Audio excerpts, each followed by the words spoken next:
It says, do not make us cross the Jordan at all. We're going to stay here. Don't make us cross the Jordan. They saw their circumstances, and it clouded their eyes of faith. Please join us as Pastor Steve Brower continues our study in the book of Numbers. Our passage will be Numbers chapter 32, where we find the temptation of the children of Israel to once again not fully embrace God's promises and provision, as a few of the tribes desired to remain outside the promised land. God uses Moses to speak into this situation, and we discover a response of faith and commitment rather than doubt and abandonment. Numbers chapter 32, as we continue to work our way through the book of Numbers, we are getting close to the end, believe it or not. That we are actually getting relatively close to the end of our study in Numbers. And there are some significant chapters that help us understand what happened in the land of Israel, and this certainly is one of them. As I already mentioned early in the service, Israel is standing at the edge of Canaan again. They had entered from the south before, got to Kadesh Barnea, demonstrate a lack of faith, and ultimately had to wander 40 years in the wilderness where an entire generation perished. And now that second generation is standing at the edge of Canaan again, this time right across Jordan.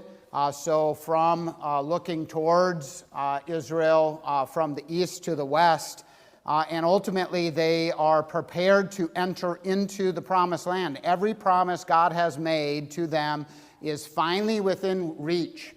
And a lot of the different things that happened in the book of Numbers and in the wilderness have already been resolved. You remember the incident at Baal Peor, where the second generation failed before the Lord. That has been dealt with and resolved. Moses, God has dealt with him. He has kind of wrapped that up. Moses knows he's not entering the land. He knows that he is going to ultimately die, but he's going to see the land. All of those responsibilities, his race is almost done. New leadership has been appointed in Joshua, in Eleazar the high priest. Everything about the new chapter, life in the promised land, is about to begin. And then you have Numbers 32. And it's intended to kind of cause us to pause and be surprised. So if you look in your Bibles, Numbers chapter 32, I don't have this all on the screen, but I'm going to read for us then Numbers chapter 32. Numbers chapter 32, verse 1. Now the people of Reuben and the people of Gad had a very great number of livestock. And they saw the land of Jazer and the land of Gilead, and behold, the place was a place for livestock.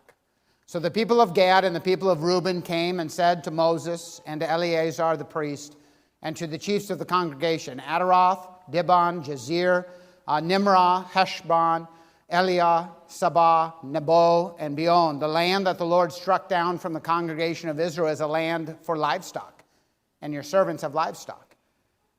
And they said, if we have found favor in your sight, let this land be given to your servants for a possession. Do not take us across the Jordan. But Moses said to the people of Gad and the people of Reuben, shall your brothers go to war while you sit here? Why will you discourage the heart of the people of Israel from going over into the land the Lord has given them? Your fathers did this when I sent them from Kadesh Barnea to see the land. For when they went up to the valley of Eshcol, they saw the land. They discouraged the heart of the people of Israel from going into the land that the Lord had given them. And the Lord's anger was kindled on that day. And he swore, saying, surely none of the men who came up out of Egypt from 20 years old and upward shall see the land that I swore to give to Abraham, to Isaac, to Jacob, because they have not followed me. And none except Caleb, the son of Jephunneh, the Kenizzite, and Joshua, the son of Nun, for they have wholly followed the Lord. And the Lord's anger was kindled against Israel, and he made them wander in the wilderness 40 years, until all the generation had done evil in the sight of the Lord, until all the generation that had done evil in the sight of the Lord was gone. And behold, you have risen in your father's place, a brood of sinful men, to increase still more the fierce anger of the Lord against Israel. For if you turn away from following him, you will again abandon them in the wilderness. He will again abandon them in the wilderness, and you will destroy all this people.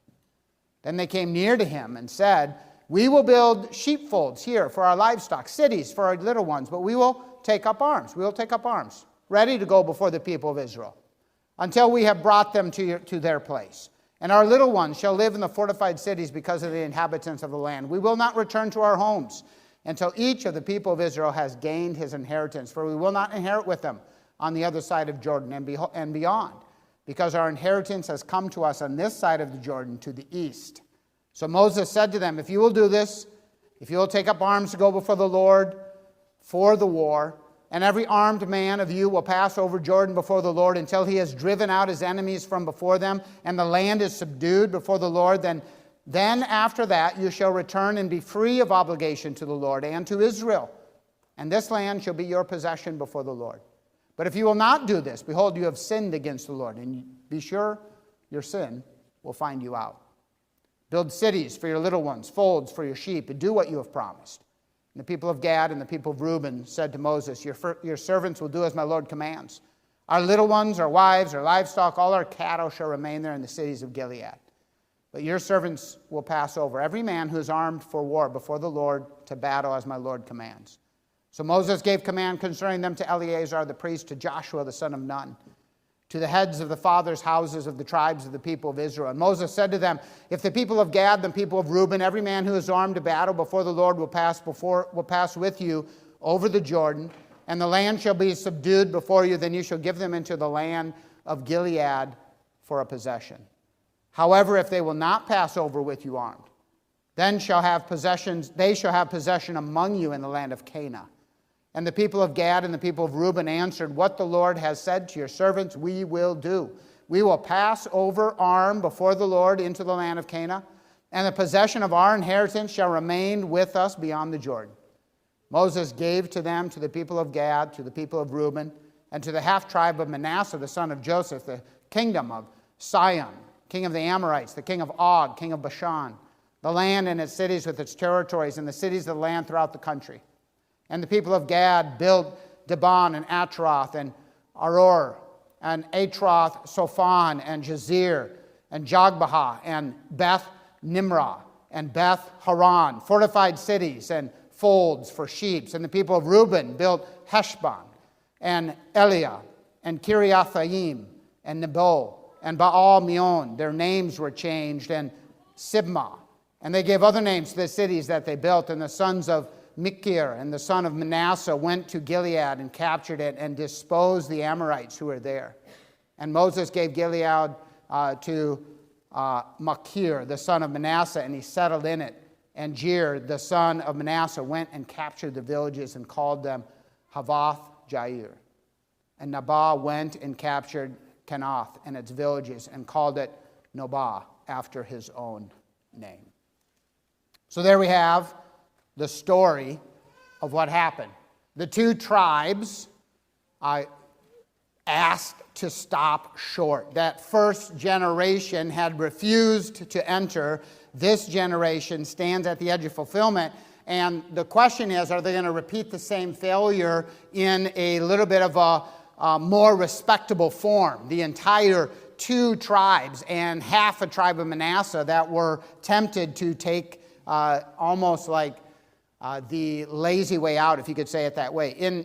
Really, we're kind of left with the question, is this really a big deal? Is Moses making a big deal about nothing? Is he making a big deal about too much? And it's really good for us to have to wrestle with these things. And so when I'm thinking about this and dwelling on it and reading Scripture and pondering it and thinking about how to illustrate it, I came up with these illustrations. Imagine a relay race or a marathon where a team is competing together and one runner reaches a comfortable rest area halfway through the course, and there's chairs and food and water and shade, and he stops there and he thinks, I've run enough, I'm comfortable here, and he stops running the race. Number one, how many of you had said, that might be me, halfway through the marathon, right? Is there anything wrong with doing that?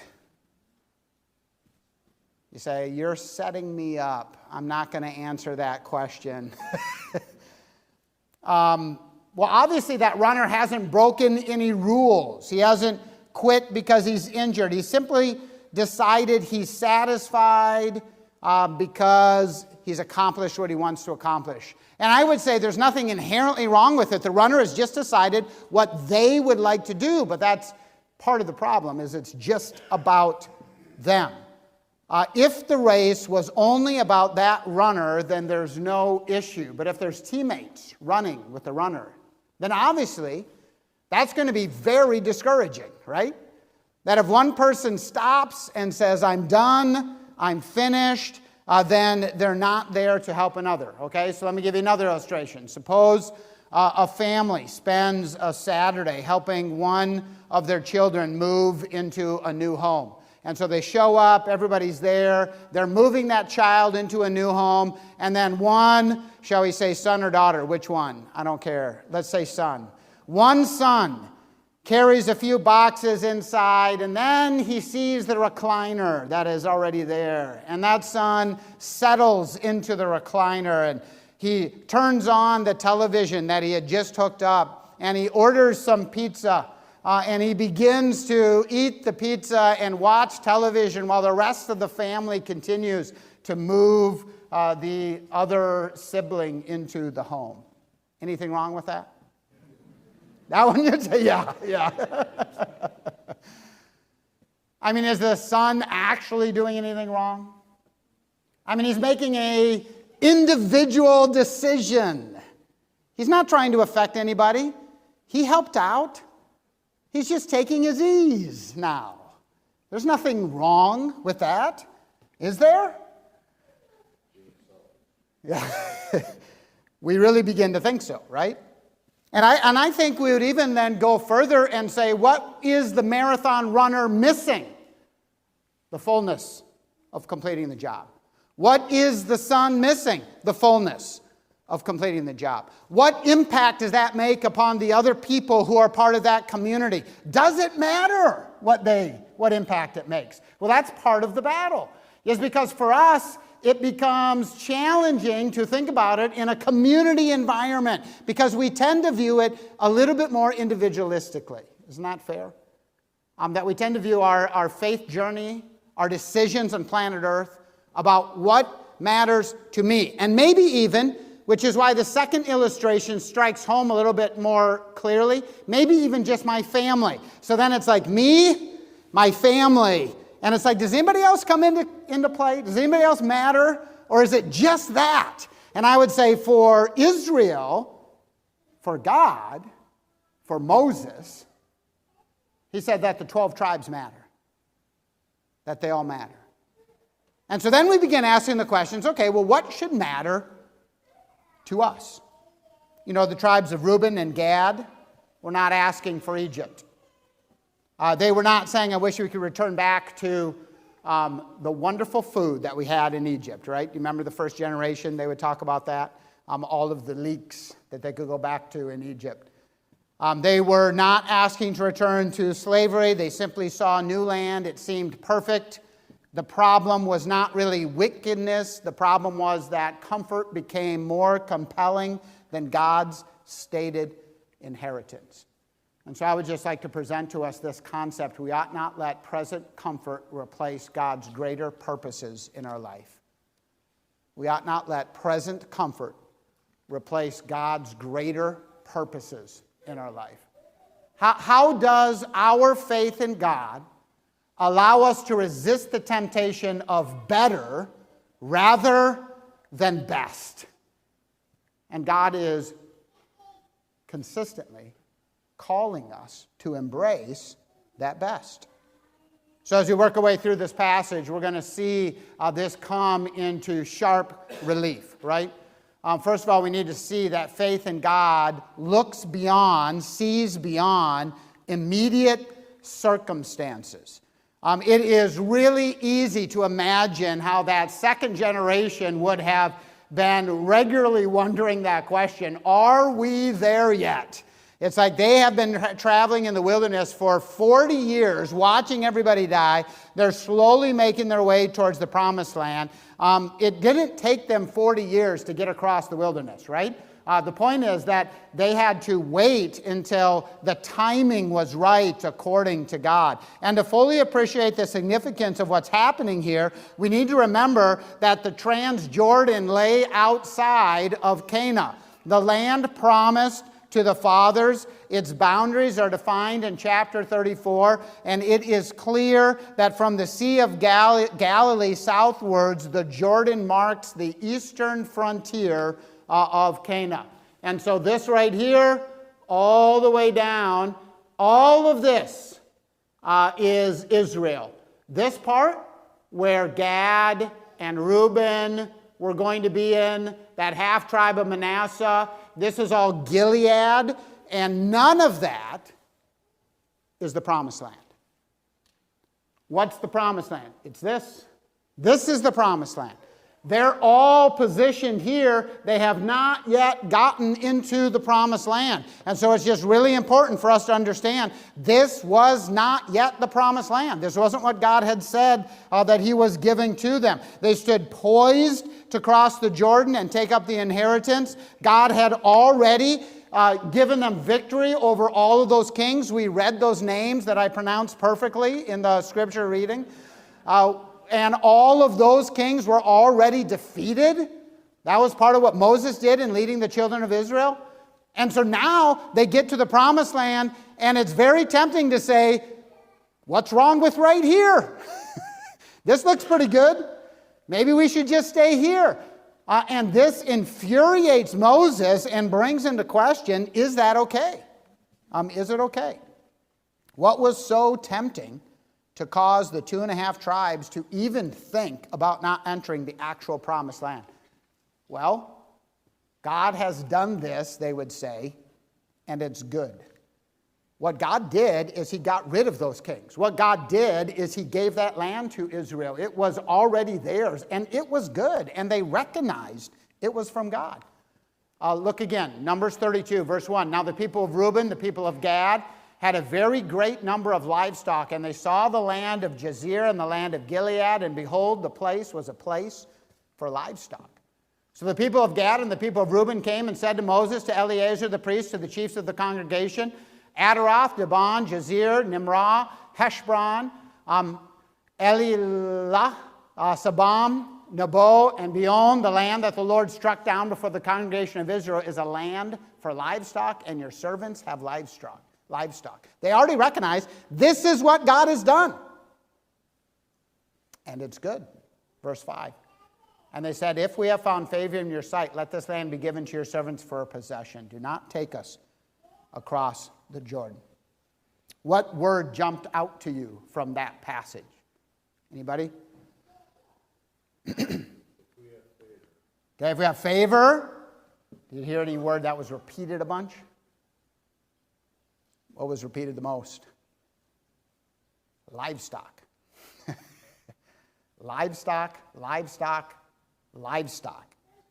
In fact, it's repeated 4 times in these verses. Livestock is only mentioned 6 times total in the chapter. It's only mentioned 2 more times in the entire book. And so if you're like reading through this, it's just like, it's very front-loaded. In fact, it says, now the people of Reuben, the people of Gad, had a very great number of livestock. What are they thinking about? All of their cattle. And by cattle, I mean the broad term of cattle, right? Their sheep and their goats and all of the livestock that they had. That was what was catching their attention. In fact, if you see in verse number 1, the people of Reuben, people of Gad, had a very great number of livestock. They saw the land of Jazer, the land of Gilead, and then it says, and behold. And the word there is look, right? And they say, look, the place was a place for livestock. It's like, hey, we just kind of realized we have a lot of it, and this is a great place for it. Maybe we should just stay here, right? I mean, you can just feel that realization dawning upon them. It's like, we have livestock. And this looks like a really great place to stay for livestock. When George Smith traveled throughout Palestine in the late 19th century. He wrote a lot about it. He recorded a journal that has become famous. And when he got to this area, he noted that these high lands overlooked the Jordan Valley. They were high. They looked down into the Jordan Valley, Jordan River. And because of that, they enjoyed good rainfall. They were very fertile. And he commented on the abundance of the flocks and the herds, even in the 19th century when he was writing that. And he wrote this. He said, "The scenes which throng most our memory of eastern Palestine are the streams of Gilead in the heat of the day, with the cattle standing in them, or in the evenings when we sat at the door of our tent near the village well and would hear the shepherd's pipe far away, and the sheep and the goats and the cows with the heavy bells would break over the edge of the hill and come down the slope to wait their turn at the troughs. Over Jordan, we were never long out of the sound of the lowing of cattle or of the shepherd's pipe." It's kind of idyllic, isn't it?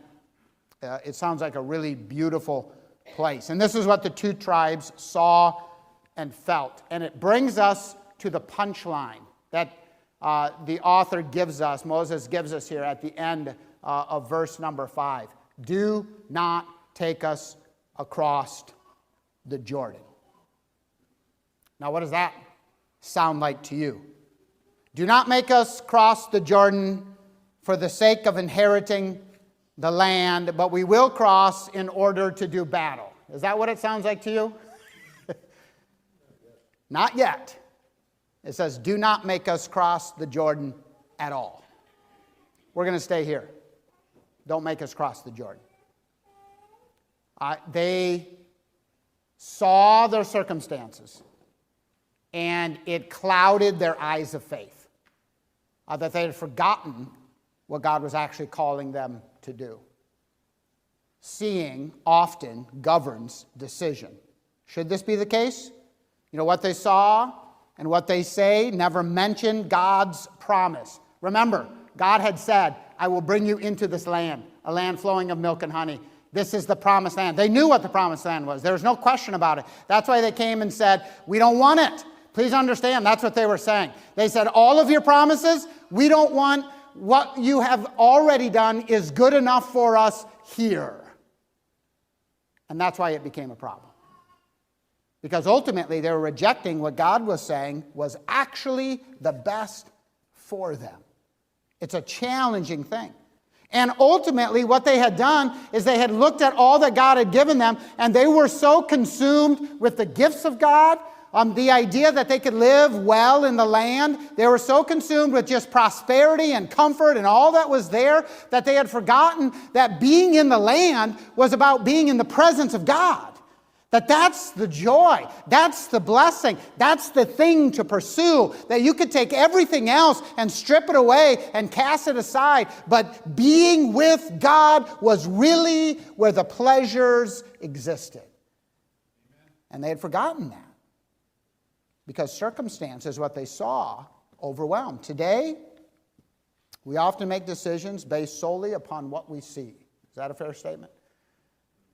Financial decisions, career decisions, retirement, convenience, comfort, my purposes, my goals, my desires. And it's important, it's imperative, it's passages like these that pull us back and ask deeper questions that are more important. What is God's purpose in my life? What does He want us to do? What advances God's direction? God's calling in my life, what most advances His purposes within this world. It isn't about whether or not God has given me comfort. It is about what is God calling me to do. And these are the deeper questions that caused Moses to respond to Reuben and Gad and the half-tribe of Manasseh. Faith in God sees beyond immediate circumstances. Faith in God considers how decisions affect others. And this, I think, is really challenging for us. And you're going to probably push back on this in your own heart. Because it's part of our culture. It's part of how we think. I'll make my decisions for myself, maybe. I'll make my decisions for my family. But I'm not going to necessarily make decisions based on how it affects other people. And I would say this passage is one that calls us to deeply consider that.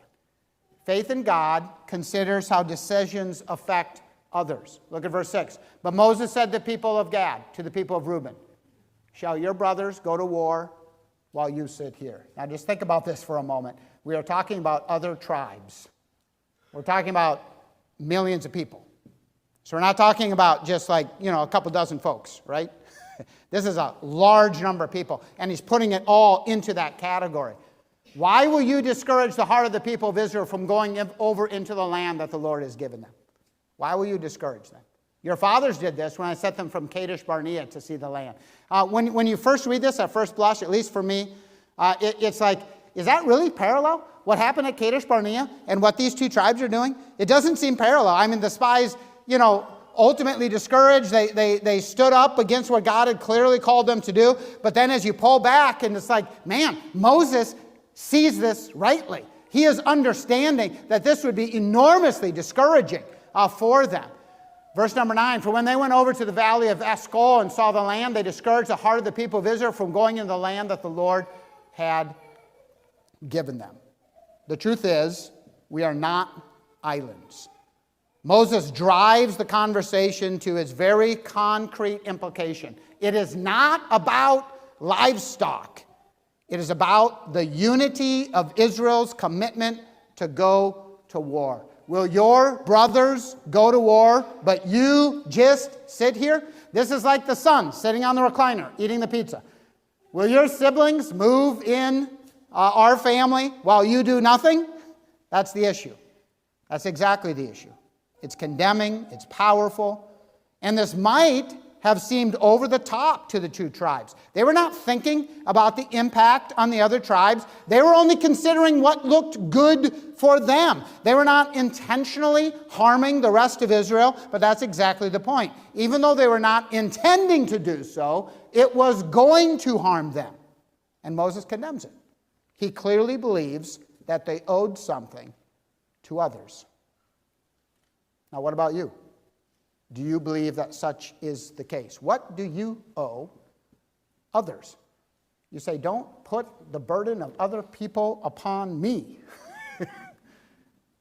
What commitments do you have to others simply by the fact that they exist and God has put you in relationship with them?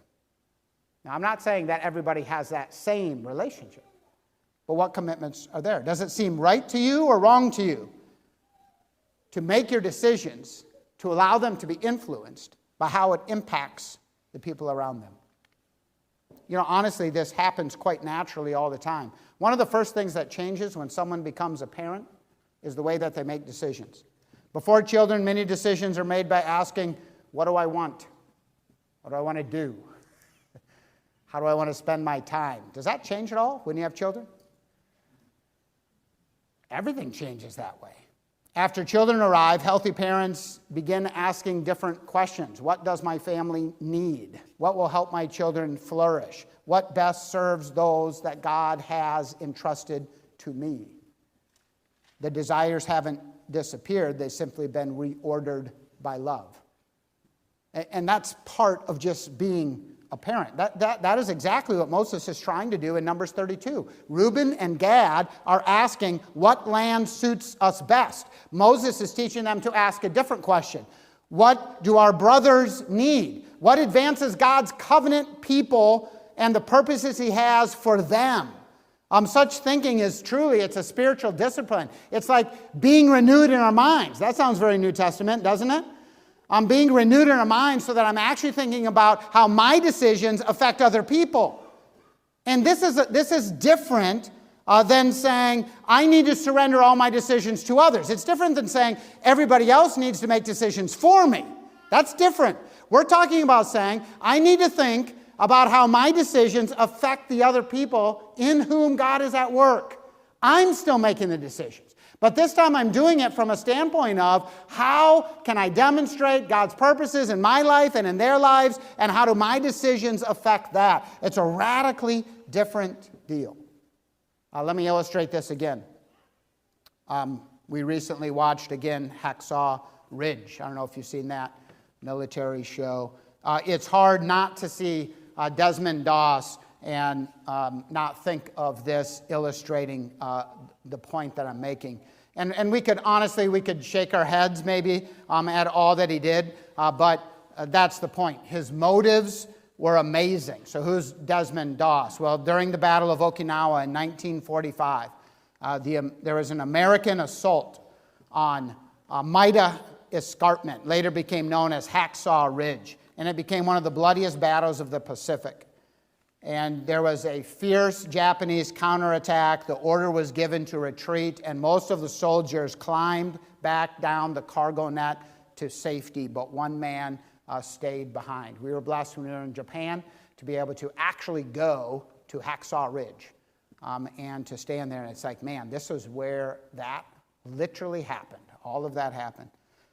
Desmond Doss is pictured here. He was an Army medic, a committed Bible believer, and because of his convictions, he was a pacifist. He carried no weapons into the battle. And as darkness fell over the ridge, he began searching for wounded soldiers, for those who had been left behind. Was that? Braver than the rest. Yeah, again and again. And I think part of it is not just about bravery, it's about philosophy. It's about what he was thinking.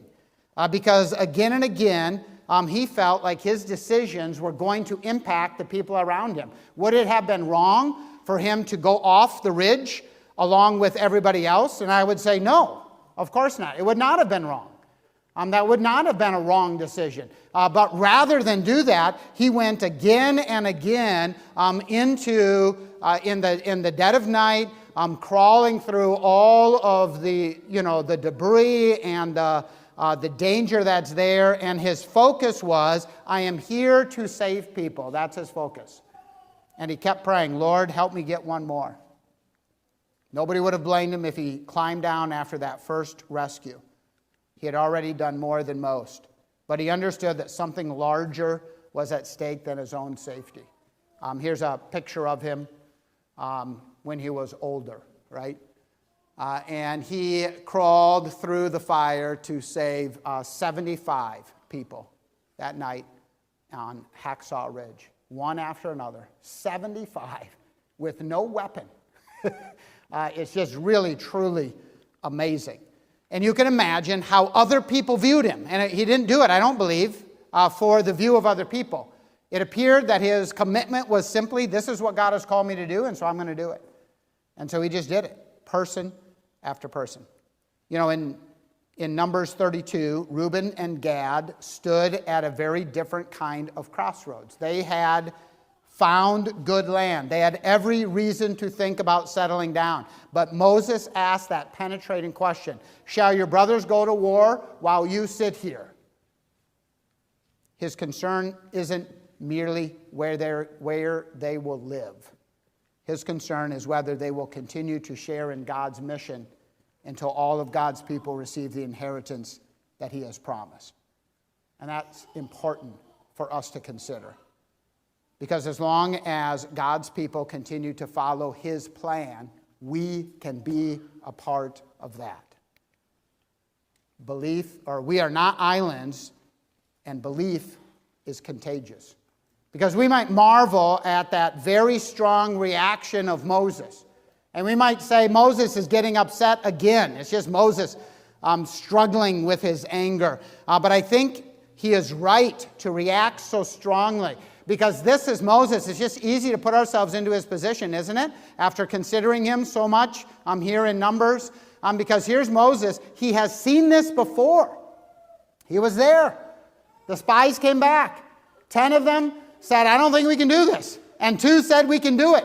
And the 10 won the day. And here we are again. Except this time it's 2 whole tribes. But you also have 10 that are still going in. And so it's ironic, it's flipped, right? And so now here's Moses who has seen this. He's like, I've seen this again. I'm going to do everything in my power to make sure this doesn't happen. And so he engages in this battle of belief with all of his vigor. And it's actually a beautiful thing. Ideas really have consequences. What we believe dictates what we do. And as we live our lives by faith, we have the chance to influence those around him. And so Moses says, what you do is going to impact everybody else. And he says you need to be involved in pursuing after what God has called and given Israel to accomplish. It's really a tremendous time for Moses to demonstrate this leadership. Now, what do you think? Which way does God desire for us to live? Considering ourselves and what is going to bless us, or with a full view of others? Consider Jesus. Jesus gives us the why. Why should we think and act in such a manner? And it's because of what God has done and is doing and will do for us. Because of Jesus, we should do that. We put others first because Jesus put us first. You know, our lives are no longer our own. We're blessed for this to be the case. And so seeing that we have been called in that way, we should also live in such a manner. Faith in God considers how decisions affect others. Thirdly, faith in God shares the burden before the blessing. This is really the turning point. The tribes revisit their request. They come with a strong push to Moses, don't take us over Jordan. Moses pushes back very strongly, maybe more strongly than they pushed him. And then they respond, right? And how do they respond? Verse 16, then they came near to him and said, we will build sheepfolds here for our livestock and cities for our little ones. Now, maybe it's too much. I admit it might be. But it's ironic that they have the sheepfolds first and the cities for the little ones second. We see that order reversed by Moses. Moses puts the little ones first and the sheepfolds second. It almost appears that the livestock has really consumed their thinking. And it's like, this is really important to us. We got to have a place to make money. But Moses, they come back and they respond this way. Verse 17, but we will take up arms, ready to go before the people of Israel until we've brought them to their place. Please don't think that this was just some misunderstanding. Don't think that this is what they had in mind all along. This is a reversal of their position. Moses has convinced them that this is the right thing to do. And so what do they say? Here in verse 18, we will not return to our homes until each of the people of Israel has gained his inheritance. This is really a beautiful picture of them recognizing what God has actually called them to do. And by the way, this is what Jesus has done. Even the Son of Man came to serve and not to be served. They catch the vision. They understand the call. They embrace it. They will serve before they are served, right? And this puts the proper emphasis upon the proper things. They were in danger of viewing those good gifts of God as more important than God himself. And there is no doubt that God desires to bless. Please don't misunderstand me. God desires to bless. His plan is to bless. But also understand, part of the blessing of God is the ability and the opportunity to serve others. And boy, that's crucial for us to see. Don't you believe this is the case? If you don't, then you will not experience the joy of serving, of pouring your life for others, not for what they can get you, but rather for their good. And that is part of the blessing. This is what Jesus demonstrated. This is what Jesus believed. This is what ultimately Moses understood, and he was encouraging Reuben and Gad and half of Manasseh to understand. Hey, you will miss out on the indescribable blessing of that part of God's character in your life if you say it's all about being served and it's not about serving. The greatest blessing is serving. And it's important, in my view, for us to see this. Our God takes the burden and makes it the blessing, because it no longer becomes a burden. Sharing the burden becomes part of the blessing. Haven't you seen this in your own life? Haven't there been times that you have taken on the burden of serving others and it turned into one of the greatest blessings that you had? Amen. And we know that. We've seen that. We've experienced it. And sometimes that is costly. But yet, even in the cost, we find greater joy. Moses was also blessed by this burden. You remember when Moses debated with God about how he did not want to lead? And God impressed upon him, no, Moses, you are going to lead. And he kind of forced him into that position, which in some senses God does that for all of us in calling us into salvation and equipping us for service and putting us into those positions of serving. But please understand, this was a blessing for Moses as well. Surely it was a burden, but surely it was a blessing. He exemplifies tremendous leadership here. It is one of the great leadership moments of his life. Happened right here, at this time. After everything seemed to be over, Moses had already been told, you failed, and therefore you're not going to enter the land. But even though that was the case, he was now given this opportunity to demonstrate tremendous leadership, and ultimately the course of Israel was entirely shaped by Moses winning this moment. It's just an awesome, awesome thing. And I don't care what age you are, amen? God is not done with you yet. He still has a plan for you. This is one of Moses' greatest leadership successes, and it happens at the end of his life. Faith asks first, how does God want me to serve, before asking, what do I receive? Both happen. Both are actually important. But service ought to come before reward, and then it becomes part of the reward.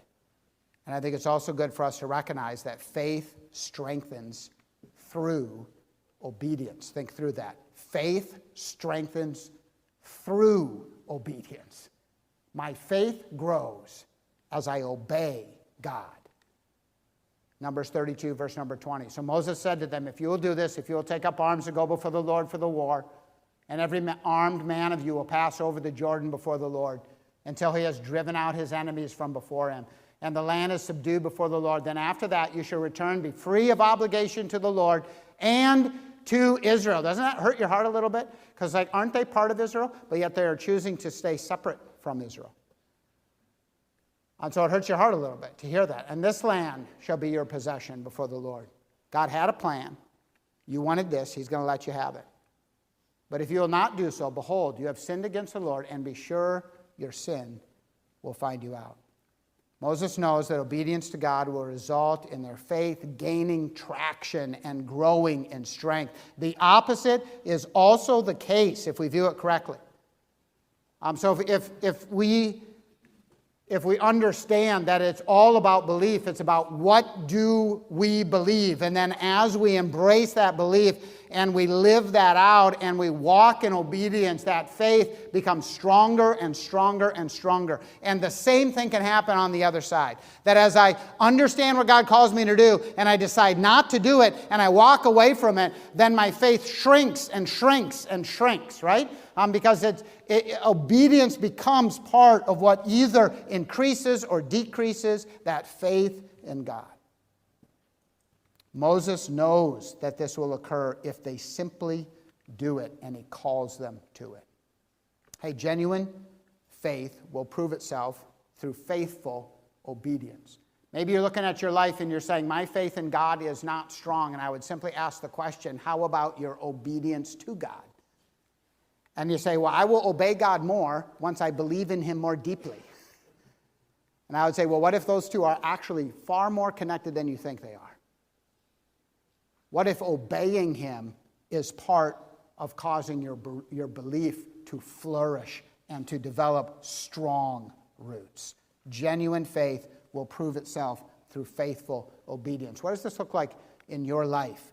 As you think about what God is calling you to do, when we think about these big picture things, things like faith in God, seeing beyond immediate circumstances.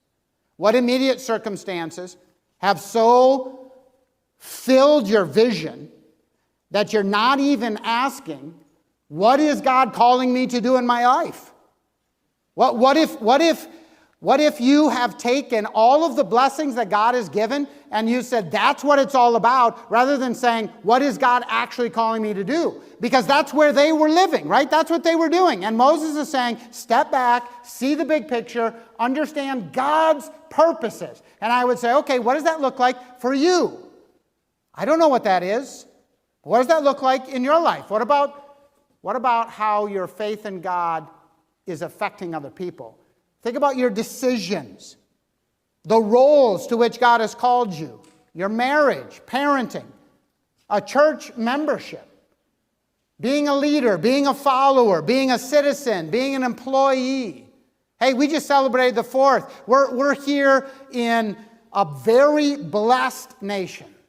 And by God's grace, we're able to celebrate that. And the question is, what does it mean to be a good citizen of this land? What does it mean to be a good citizen of this land while also being an ambassador for Christ?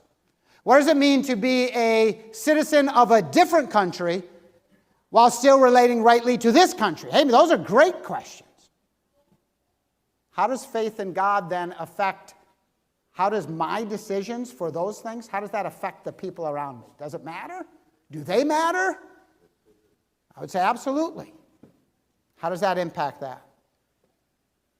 And then what about sharing the burden before the blessing? If God is truly doing something unique in your life, then what does he want you to embrace that is challenging, that ultimately is part of his plan, and that he will turn into the blessing itself? Not what seems best to me, but what most honors God and advances the gospel. We could simply ask the question, how does God want to use this story in your life? I don't know the answer to that, but dear friend, I believe that the Spirit of God is in the process of talking to you as a follower of him right now about what that looks like.